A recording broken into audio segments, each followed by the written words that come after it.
மத்திய கிழக்கில் நிலவி வரும் போரை முடிவுக்கு கொண்டுவர அமைதி பேச்சுவார்த்தைகள் முன்னெடுக்கப்பட்டு வரும் சூழலில் போர் குறித்த நிச்சயமற்ற நிலை முதலீட்டாளர்களை ஒதுங்கியிருக்க செய்துள்ளதால் சரிவை கண்டிருந்த அமெரிக்க டாலர் ஏப்ரல் 21ஆம் தேதியன்று சற்று ஏற்றத்தை நோக்கி சென்றுள்ளது. ஈரானுடனான அமைதி பேச்சுவார்த்தைகள் பாகிஸ்தானில் தொடர்ந்து நடைபெறும் என்று அமெரிக்கா நம்பிக்கை தெரிவித்ததோடு 2 வார கால போர் நிறுத்தம் முடிவுக்கு வரும் நிலையில் குறிப்பிடத்தக்க தடைகள் இன்னும் நீடித்துதான் வருகிறது. ஈரானுடனான போர் நிறுத்தத்தை அமெரிக்க அதிபர் டொனால்ட் ட்ரம்ப் ஏப்ரல் 7ஆம் தேதியன்று அறிவித்தார். ஆனால் போர் நிறுத்தம் முடிவடையும் நேரத்தை ட்ரம்ப் குறிப்பிடவில்லை என்றாலும் ஏப்ரல் 21ஆம் தேதியுடன் 2 வாரங்கள் நிறைவடைகிறதால் தங்கள் எதிரிகளான அமெரிக்கா மற்றும் இஸ்ரேலிடம் இருந்து ஏதேனும் தாக்குதல் நடவடிக்கைகள் எழுந்தால் அதற்கு உடனடியான பதில் தாக்குதல் கொடுக்க ஈரான் ஆயுத படைகள் தயாராக உள்ளன.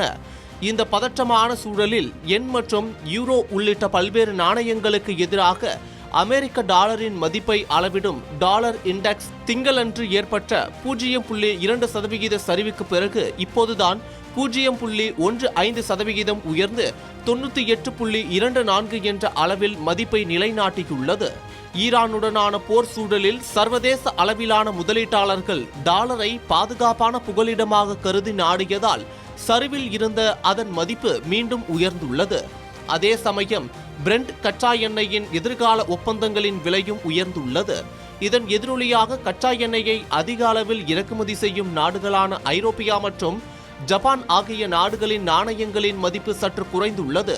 பைனரி பேக்டிராப் எனப்படும் புவிசார் அரசியல் அபாயங்கள் சார்ந்த இந்த இருமுனை சூழல் அந்நிய செலவாணி சந்தையை தனது இறுக்கமான பிடியில் வைத்துள்ளதாகவே பொருளாதார நிபுணர்கள் கருத்து தெரிவிக்கின்றனர்.